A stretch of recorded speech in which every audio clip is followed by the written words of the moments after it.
I once went hiking with this guy. He then showed me a body.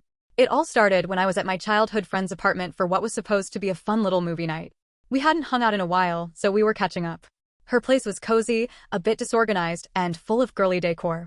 We were in our comfiest sweatpants, about to watch princess movies. Her apartment wasn't the tittiest. Things were a bit scattered, but it was clean and felt so authentic, which always made me feel at home.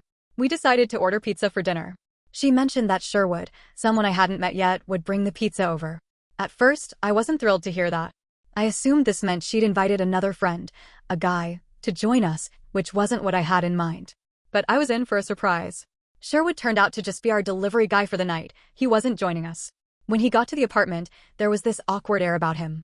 He was visibly nervous, fumbling a bit with the pizza boxes and avoiding eye contact. My friend introduced us quickly, and it was clear from her overly thankful demeanor that Sherwood did more for her than just deliver dinner.